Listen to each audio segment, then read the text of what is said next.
கூட இருக்கும் பொழுது காரியங்கள் ஜெயமாய் மாறும். தேவனுடைய ஆசீர்வாதங்கள் உங்களுக்கு எப்பயும் தேவை. தேவனுடைய ஆசீர்வாதங்கள் நம்ம பெறுவதற்கு என்ன செய்யணும்? பொதுவாக தேவ சமூகத்தில் நம்ம காத்திருக்கும் பொழுது தேவ பலன் நம்மை நிரப்பும். தேவ சமூகம் எங்கே இருக்கும்?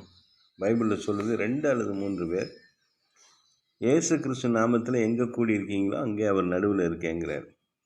இப்போ நீங்கள் இயேசு கிறிஸ்து நாமத்தில் கூடியிருக்கலாம், அவரை நினச்சி 2 பேர் 3 பேர் கூடி நல்ல உள்ளத்தோட மனத்தாழ்மையோடு அவரை துதித்து அவருடைய பேரை சொல்லி உங்களுக்கு தெரிஞ்ச பாட்டை பாடலாம். பாட முடியல ஏதோ ஒரு பாட்டை கூட நீங்கள் ரெக்கார்டில் போட்டு கேட்டு கூட அந்த நேரத்தில் அமைதியாக இருந்து அவரை துதிக்கலாம்.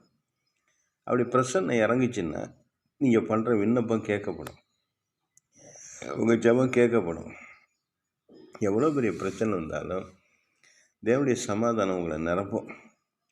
நீங்கள் பலவிதமான மனுஷங்களை, குறிப்பாக ஃபேஸ்புக்கிலலாம் ரொம்ப நீங்கள் டைம் ஸ்பெண்ட் பண்ணாதீங்க.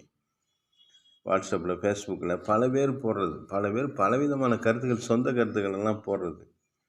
நீங்கள் நல்ல பைபிளை தரவுடாக படித்து உங்கள் மனசுக்கு நல்லா உட்காந்து அதை யோசித்து பாருங்கள். இப்போ நான் எல்லாம் எப்படின்னா பைபிளை தான் வச்சு படித்து ஜெபம் பண்ணி பல வருஷங்களாக ஒரு வசனத்தை தியானம் பண்ணி கர்த்தர் நல்ல மனசில் உணர்த்துறதை தான் முதல்ல நான் ஃபாலோ பண்ணி அதுக்கப்புறம் மக்களுக்கு சொல்லி கொடுக்குறது தான் வழக்கம்.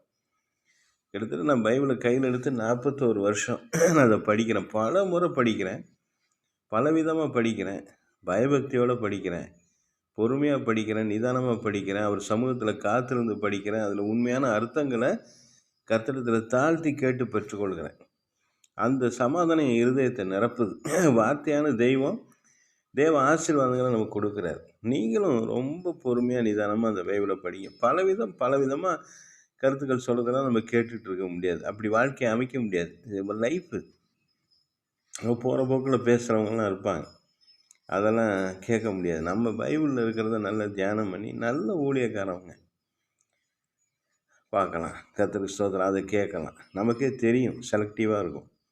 சில பேர் கமெண்ட் பண்ணுவாங்க, கண்ணபடி கமெண்ட் பண்ணுவாங்க, பிரசங்கத்தெல்லாம் குறை சொல்லுவாங்க. அவங்களெல்லாம் நாங்கள் கண்டுக்கிறது இல்லை, அவங்களுக்காக நாங்கள் ஜெபம் பண்ணுறோம். நீங்கள் தேவ ஆசீர்வாதம் பெறுவதற்கு தேவ சமூகத்தில் நல்லா அமர்ந்து கர்த்தருடைய வேதத்தை வாசிக்கும் பொழுதே உங்கள் இருதயத்தில் தேவ சமாதானம் வரும். தொடர்ந்து அவருடைய பிரசன்னம் உங்கள் வாழ்க்கையில் செயல்படும் பொழுது நல்ல அருமையான கர்த்தருடைய ஆசீர்வாதங்கள் உங்கள் வாழ்க்கையில் செயல்படும். ஃபாலோ பண்ணுங்கள், கர்த்தர் உங்களை ஆசீர்வதிப்பார்.